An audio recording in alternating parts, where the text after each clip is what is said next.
Hello ladies and gentlemen, and welcome back to another episode of Raynday Gaming. My name is Raynday, and today we'll be continuing our Smite A to Z series with Aphrodite, the goddess of love. And of course, Aphrodite in Smite has been a mainstay for a long time, one of those gods that actually can heal, and though healers have not had the best of times in Season 3, she was highly valued by the winners of Worlds 2 times in a row. That would be Energy in their secret tier list. She actually came out on top, one of the most respected and valued gods in their opinions. Just didn't show up to play her quite a bit in terms of the lineups. But let's talk about who she is. In this video, A to Z, it's all about giving you a guide to understanding what the character's purpose is. It's also about giving you a build and showcasing some gameplay. So it's a bit of fun, it's a bit of relax, hang out, see what this god does, see some Smite. But also, if you want to learn this god and need an introduction that's going to give you an all-around support, and as we get, I'm trying to do an intro here, we just get first blood. Somebody says, Raynday, is that me? It is me. It is true. I am Raynday, and we start off with a pretty aggressive damage type style build. Don't not have soul stone, anything like that. Just grab boots, and on our way to grabbing Doom Orb as I link up with Aphrodite. One of the things you'll notice about Aphrodite is she is relatively supporty. She's got very support-oriented passive that's been adjusted over time. I believe it used to be regarding mana and allowing you and your linked person who you kiss to actually have increased mana regeneration, and now it just looks like, oh my god, it just looks like Arachne is whooping all of us, and then Terra, to stop all of that, Uller misses the axe, unfortunately. But now it's actually about giving her passive protection. So she's going to get magical and physical protections with her passive, called Center of Attention. Aphrodite, she loves it. Force the beads out there by Terra. And now look at this, Arachne, just so aggressive on 3 of us. She doesn't even care. She's got minions with her, and she knows she's got the pressure. So important to clear that minion wave and then be able to attack. That damage that would have come from minions probably would have meant she died. But because she didn't have that to deal with, she was actually free to really dominate over 3 of us. She's got some healing over time. Arachne already 2 kills this early in less than 2 minutes. So this is exactly what Clash can do. That snowball can be very dangerous. And again, you know, for me, I'm gonna be honest here. Aphrodite is not my favorite god. I used to like a lot of Aphrodite. I used to like a lot of mages. I've played less and less as time has gone on. I've started to formulate a love for hunters, you know, and you know, assassins. I've really found some fun with that. And mages used to be my go-to thing.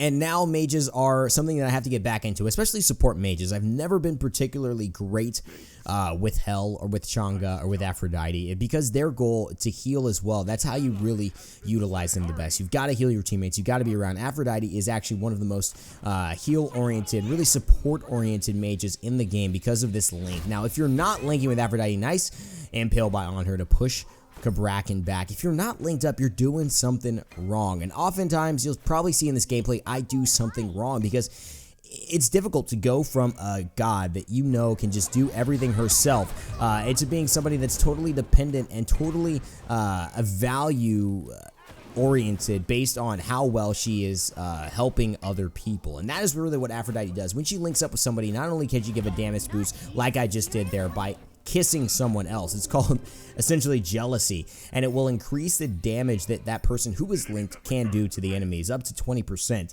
And when she's also kissing someone with the ability kiss, she increases their movement speed and hers, so they can get up to 20% movement speed. I've seen this a little bit in the SPL, going to where people will use this with the support and just be able to roam around the jungle, be able to rotate to lanes a lot faster. 20% is a very big number when you look at Conquest, and of course in Clash it's a little bit less. Everything's a little bit more hyperbolized and exaggerated and quicker, so you don't really gain, you know, some of the minutia of having that extra movement speed isn't as impactful because you're already getting to your builds faster and your levels faster. But really with Aphrodite, she has the ability to make a big impact, and I wouldn't even be surprised if you were going more of a support route that you decided to level the 1 after the 3. Now I'm going to say that the 3 is very key, and in this game you'll probably see me level very weird. Part of the reason is why is because I haven't played Aphrodite and had a great time with her in a while, and the reason is I often feel that early game I run out of the ability to impact my team and impact the enemy team enough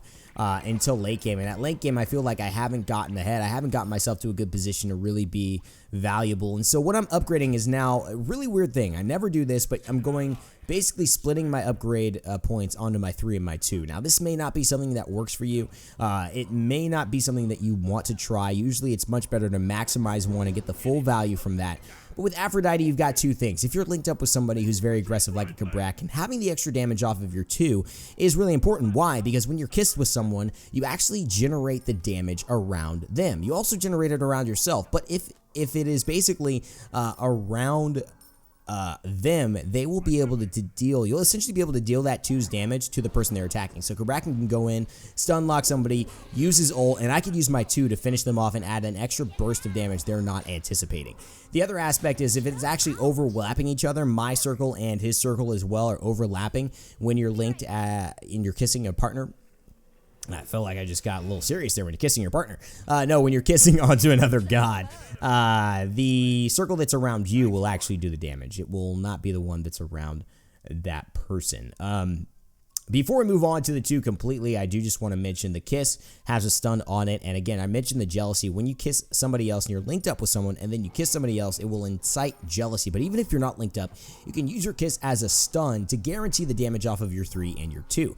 I've actually, I believe, done a how to play Aphrodite, and one of the things that I like to showcase there is the 1-3-2 combo, and basically going in, hitting the 1, guaranteeing the damage of the 3, and then bursting them forward with the 2 back towards your minion wave, and it can be very, very impactful and really put them in a bad spot, make them not want to fight, especially with that damage over time taking their way and the healing coming your way. Here's Hebo. There's Scylla. He hits me with the water spout. I need to back up. He's got a lot of damage trying to hit me with the water cannon as well, and he will. So that's basically half my health there. Got to heal that up as much as I can. I'm going to heal that back pretty well and clear this wave. Getting some solo farm is going to be valuable for me. Of course, I'm also building Doom Orb stacks, and now I missed the kiss, unfortunately.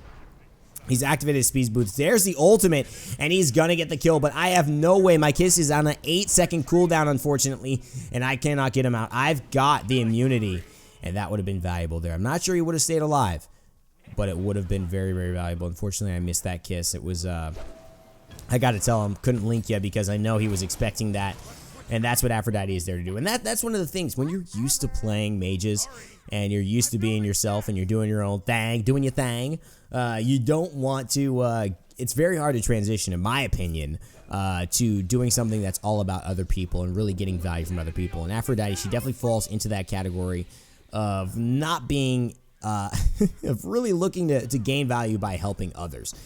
And especially with the fact that when she's able to go solo, she does decent damage, but she's really not as impactful in team fights. As a mage, there are other mages that can do more damage than her and have better maneuverability, have better effects on the field. There it is. I've got my ult, but it doesn't last very long now. And that's the on her. The pillar helped with the extra damage, and he takes me down to Muhin going in, just wrecking me. I did not anticipate actually that, and there was a couple things I could have done there. I could have beads when he jumped on me, or anticipated it right before he jumped on me, so I didn't get knocked up. That would have helped me at least maybe avoid one more basic. But the fact that he had pillar up and he had his ultimate up meant that there was a good chance I was probably dying there anyways. And so unfortunately, my positioning is out of whack. I lose stacks on my Doom Orb, which is not good. Of course, if you don't know Doom Orb, you don't build that item often. It's basically a stack building item early game that's a high risk, high reward. If you get the stacks early, you're hugely ahead. But if you actually end up not getting those stacks, unfortunately, when you die, you reset the stacks to half of what you had when you died. So, of course, if I had 50, I will now be back to 25. Look at that. A water spout from Hebo. I'm healing up, fortunately, trying to stay near Gullion, who is playing as the Cabrakan, but it is unfortunate that he actually goes too far. And if you do get past the distance, he will not stay. Look at this guy. He's getting burst. Oh, my God. There's nothing I could do. The link was there, but I didn't even have my immunity, and no heal was available either. That just was nothing to do. Oh, my God. He got bursted. Scylla, look at that damage as well. This is nuts. Scylla is just crushing it. Pun intended there in this gameplay. So, as you're seeing Aphrodite right now as a solo mage, having a hard time keeping up with Scylla, keeping up with the damage coming at her. And of course, obviously, I'm trying to split a very big balance, and this is what I want to caution you with. I like this gameplay for a couple of reasons, because you could see some of the mistakes, right? You could see some of the mistakes that are made with Aphrodite. You could see some of maybe the leveling mistakes. Maybe I should have gone a little bit more into the 3 instead of trying to upgrade the 2 and kind of had that split decision where I wanted more damage. Maybe I should have just been a little bit more aware and been linked up, been more like on the pace of the Cabrakan. That's a problem I have in Smite and other games, is staying on the pace of other people as a support. I love to be on my own pace, but there's a great initiation by Gully, and Araki's gonna get out, but the Trembles will keep the Scylla in for now. Camazot's up into the air with the ultimate, CC immune, and will do the damage, but will not find any target. Tries to hit him with the slow and the life leech, but it will not work, and there's the stun from Cabrakan off the mark. And Chantake will get to Muhin, so that will be our consolation prize after a lot of ultimates spent and not a lot of deaths taken. 5-8 is the score. We are down by about 1,000 gold here, about 1,300 gold. There's another water spout by Hebo, but I get the stun, and there is the 3-2 damage. There is the burst from me, and there it is. Kagra gets the kill on the BBXEZ, and that is a great showcase of why I went with the 2. After playing a few games. Like, playing a few games as Arachne, you kind of see that, listen, there is this aspect of playing Arachne that, Aphrodite, that is really fun to support, but also when you cannot do damage, when you are useless as a damage dealer as well, and you're filling the mage role, I feel like I'm just not myself. So I like to play her more aggressively. It is up to you. You can build her more defensive. I know a lot of people like to start off earlier, and there's just, this Arachne is just fed up right now. She pops in the ultimate again. She is just seriously just going ham. She is 5-1, and she's got chin size locked in. But like me, I like to play Aphrodite, and I like to play my mages very solo-oriented. That's kind of just how I am. That's why I love on her, right? I feel like he's got CC immunity, he's got a leap. Like, I can do whatever I want and get out of any situation. I can 1v1. I'm in a good spot. That's why he's one of my favorite gods, right? You know, some other gods, they don't have mobility. They rely more on positioning with teammates. And to each his own. To each you may find a strength in the Aphrodite playstyle, whereas I have to work a little bit more at it. And I think that's what's cool about the A to Z, is that I'm not going to be great with every god, especially if I try and put these out as quickly as I want to. And I know you all want me to put these out quicker, of course. If you're interested in seeing, other gameplays with gods, even though they're not in the A to Z, do let me know. If there's a really kind of, like, hey, I really want to see this god. You haven't done him in 6 months. I really want to see him. If there's that kind of request, we could definitely honor that despite the A to Z. I do get the kill onto Arachne. That's perfect. Camazot's up in the air. Oh, the double damage onto 2 of them. And this is not looking good for me. There is the Hebo. I cannot kill, unfortunately, the on her. He heals thanks to the Terra ultimate, and he does not go down, and that is so unfortunate. My lovebirds almost got him, but Happy Paw ends up taking him down to help me out. And then it's a good segue, I believe, into what Lovebirds is. So the 2, obviously, the other thing I didn't mention about back off the 2, it's a knockback, and it also applies a slow, which is very, very important to know. It is a slow, so you can get a couple of shots off onto somebody. It's 2 seconds, and it is 25%. Not bad at all. Just to let you know, you'll be able to hit some pop shots with that, hit a couple of basics, especially if you build Polynomicon, which is a really weird item on her. But if you did, you have a little bit of secure with the back off. Just something to be aware of. Now, of course, Lovebirds, this is what really is typical of Aphrodite. This is kind of the marquee, move from her. Her 3, it's her clear. It is her heal. It is what heals her teammates as well. You could just kiss other teammates. And by the way, if you use Kiss onto a teammate, it has a lower cooldown in general. If you miss Kiss, it has a longer cooldown. If you hit it on an enemy, it has a longer cooldown. If you hit it onto a different teammate, it has a shorter cooldown, kind of encouraging you to be able to switch up between teammates more effectively and heal specific ones up based on your targeting. There's on her. He leaps in. He's trying to go after one, but she leaps over the wall, and that is really good damage coming out. Nice tremors coming out from the Cabrakan now, and it looks like they've all retreated. The Kiss could find one, but it's not going to find any at the moment as we decide to stay a bit reserved and move back into this right lane. Left minions pushing up, and it's only the Camazotz who actually is going to take a trip back to base. So Zotz will not be here for a while. I'm going to use my back off to help clear these, and me and Gullian will stay together for now. Our relationship is still building. We haven't moved in yet, we haven't gotten to that point, not engaged, but we're still building it. We're still committed, okay? And that's where we want to keep it. Keep it nice and fun here. Nice and non-committal. Lovebirds going in. And, of course, like I said, it's the heal. It's the clear. It's a lot of damage. It's actually about 330 damage with 90% of your magical power being dealt. So just a little bit under 100% of all the magical power you've built from items in the game will be added onto Lovebirds. and it will heal for a total of about 228 plus that 90% still. The heal per tick's about 38, and of course, so per tick you're going to be getting a solid amount of damage, solid amount of healing, and that can turn into a lot, especially when you start to build up late game with your magical power.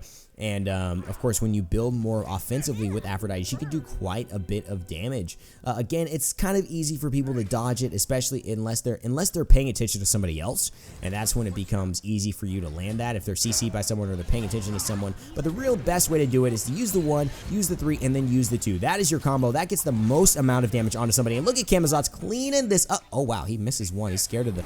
He is scared, man. He's scared of the tower. Comes back in. Shank Tank gets the kill. Scylla, thankfully, misses the ultimate, and there is everything I needed. There's the sustain for me to get me full health. That's the heal, and even though I didn't hit any enemies, you can actually use this on the ground, and Lovebirds will still heal up. I do not have to hit anyone for this actually to heal me and Ola right now. I want to, because that's more efficient, but you don't actually have to do it.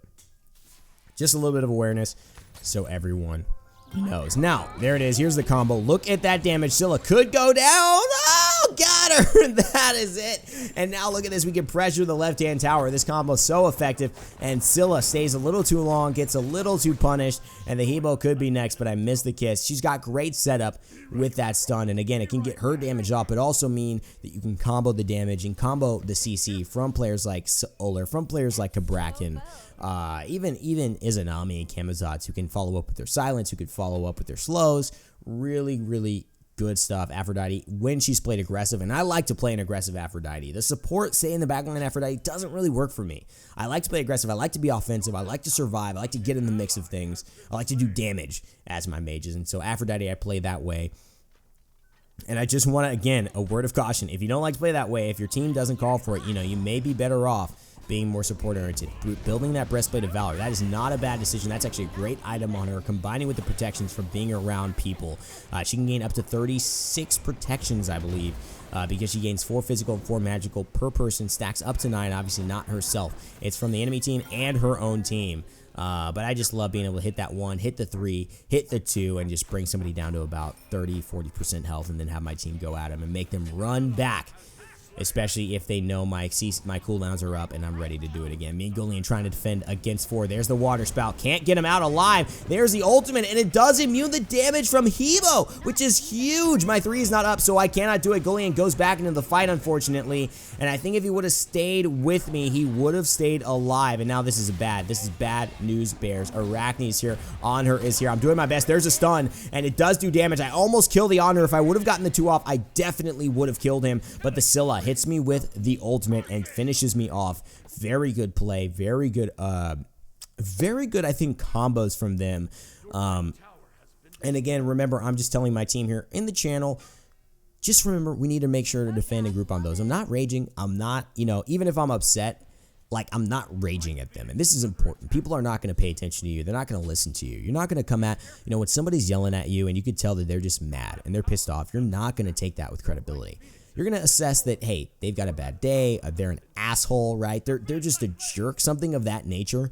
And you're not going to say, wow, this person has really valid and well thought out points that they're trying to bring to me. I should listen. You're going to be like, screw this dude, right? And so, again, if you want things to go better in your game, communicating what you want is really, I think, one of the best and most underused tactics as well. We often like to complain about what we don't like. And I just want to urge you all, especially in this community, to not complain about what you don't like, but to tell your players, tell your teammates what you want. And that is going to do so much more for you. I talked about this in a lot of videos. And again, I just want to harp on it. I know there's a lot of new people who have come into the channel since I've mentioned a lot of these lessons. And I try to bring them up in my top 5s and other videos that are a little bit more long form, a little bit more curated. But I do just want to mention that's a very important thing to remember.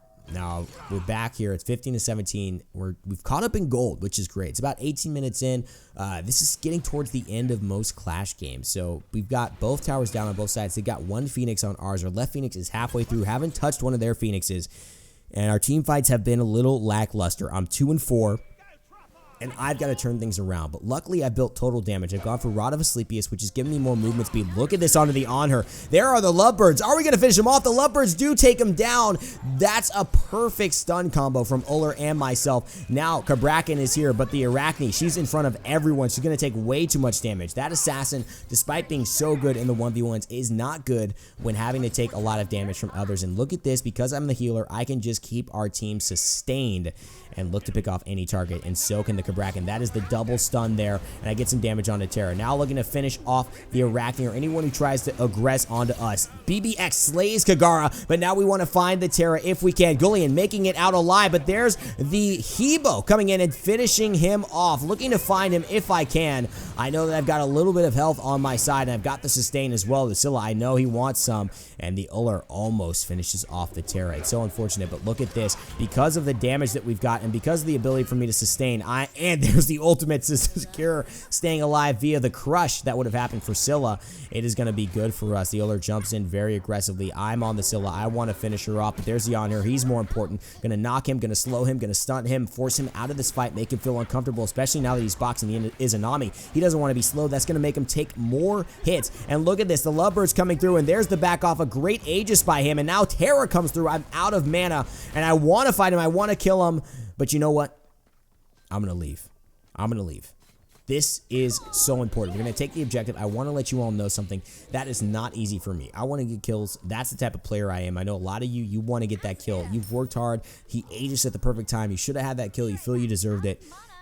But leave. Leave in those situations. Sometimes the only way to win a fight is to refuse to fight. There will be times when you are outmatched, you are outgunned, and a Terra with all that CC and an on her with all that damage and mobility, especially with the Terra CCing you and rooting you and stunning you, is not going to be good, especially in their enemy territory when you have no mana. You will not win that fight. Even if you get the kill, it's very likely you will die, and that will only be a benefit for them. You forced them out of the fight. You've almost killed them. You're at a decent level of health. It's their disadvantage, not yours. Don't turn it into your own disadvantage. And now I'm trying to make this an advantage of my own. Let's get the Scylla out of the fight very quickly. She gets hit a lot of damage. 124 ticking onto her now. And as these left minions are pushing, I know that full team of 5 is ready to aggress onto us. The Camazotz has to leap out. That'll be on cooldown, but a great slow sets up for Gullion. He's going on the Hebo. He wants the ultimate, and there it is. Gullion slays Hebo, and there's the healing as well. I gotta finish off the Scylla if I can. There's the Camazotz, giving the extra movement speed. It's gonna allow him to jump through. Can he get the one? He does. Hits the one, reverberating back. That echolocation never felt and sounded so good. There are the Lovebirds. Terra dodges past that, and look at the CC trying to get the stun and keep Arachne alive. The immunity comes through from the ultimate and possibly the beads, and now she's trying to attack me, but there's the 3. There's my, actually, nothing. I didn't even use my ultimate, which I've still got available, and there is a huge back off. I hit 3, and that is such value. Here's the Arachne again, trying to go after me. She seems very, very annoyed at me, but she doesn't know that I've still got that healing, and I've still got my ultimate, and despite them running so far, they get killed by the Phoenix Tower, and there is Terra. She could get done by the tower as well. I've still got healing, and they don't. The Honor has some sustain with some lifesteal in his kit, but the Terra is in trouble, and look at this. Happy Paw slays the Honor. Can we get the Terra? This could be it. There's the stun. There's the 3. There's the 2. There's the basic. Will the Terra goes down? One more basic will do it. One more. Oh, she dodges. No. Terra, no. No. Oh, Shank Tank with the ultimate. Holy crap, Shank Tank with the Izanami silence. That was legendary. Shank Tank killing it, my man. What a play. I thought that Terra was going to win. Now she's got 40 seconds to think about what she just did. I've got full Doom Orb, which obviously, if you're in the late game, you could transition to an item like Rod of Tahuti. You can transition to Spear of Desolation, especially if you're going this kind of full damage Aphrodite. And it's not full damage. I got Chronos Pendant. And again, you know, I consider with Aphrodite as well, having her CC up is a real key to her damage and survivability. Being able to stay in the fight is one of Aphrodite's gifts because she's got the healing. Like you said, I lasted in that fight so much longer than all of them, and there's the burst. 600 damage on top of what Cabrakan can do. Oh boy, Hebo's not going to survive that for long. And that could be a kill. And now this is swiftly turned the tide. We are 25-22. We are 3,000 gold ahead, ladies and gentlemen. And we haven't even talked about the ultimate. Now, of course, if you've seen it, you've heard it, you know Aphrodite. The ultimate is immunity. It is an immunity to crowd control. You are invulnerable to damage and crowd control. And you are also removing crowd control when you activate it. So this means you can be stunned, you can be CC'd, and you could be frozen by a mirror and activate this for you and your teammate. It's one of the only things that actually happens kind of post-mortem, right? After the initial stun, you can actually activate it. And still, when most players would have to beads to get out, you can use this to grant you 2 seconds at max rank, starting at 0.8, leading all the way up to 2 seconds as you rank it out of immunity to damage and crowd control. It's really a lifesaver, obviously, as you would imagine. We can go around the backside. I've got a power pot as well. I want to link up to somebody. The Cabrakan would be ideal if he can go in and burst them. I'm telling him to attack right now. We can hit him with the 2. There is the burst that we needed. My 2 is still available, but I miss the 1, and that is important. I have Gem of Isolation now, and that means the Terra is slowed. Scylla hits with the ult, but that's all she got, and that is not going to kill anyone, and now she doesn't get any resets, and she's got to take a second away out of this fight. But there's the 3. That's going to kill Arachne in the air, and she goes down, and she just overcommitted. There's a nice play, but there's the immunity to the crush, and that means all of Scylla's damage is going to be immune. And Terra, see ya later, baby. A nice basic attack will slay Terra, and there's the basic going for Hebo. He uses the ult, but that's not going to be enough. He gets hit with Lovebirds. There's the back off. 7 and 4, and the Rod of Asclepius extra movement speed is paying dividends, forcing him to fight. He knew he could not catch up. Actually, you know, he had the water carpet. I think he just decided to fight. I think he actually might have been able to just keep running. But he decided to fight, which is weird. He had his ultimate. He thought maybe he could swing it around. And the immunity is back up in 13 seconds. Again, I've been alive. It's been so hard for them to kill me. They've invested ultimates onto me. They've invested so many things, especially the Scylla, to get that combo down. And now the On Her. Look at this. One full combo from me takes it to 20%. If Goliath would have been able to follow up right when I did that, we would have gotten a kill easily. Easily would have gotten a kill, but we still force the On Her back, and it's still a good play by him, being a little bit more cautious. Doesn't want to commit too much, because of course this means we could win. We've come down from a big deficit. We're now 7k gold, and there's the On Her. He gets it with the Lovebirds again, and the Camazotz 1. He gets done by the Terra though. Camazotz looking to leap out. He uses the beads, unfortunately. He does not want to stay in that circle of damage, and I don't blame him. Terra, she does a lot. She gets the root, she gets the stun. Very, very strong Guardian. First pick, first ban in a lot of scenarios.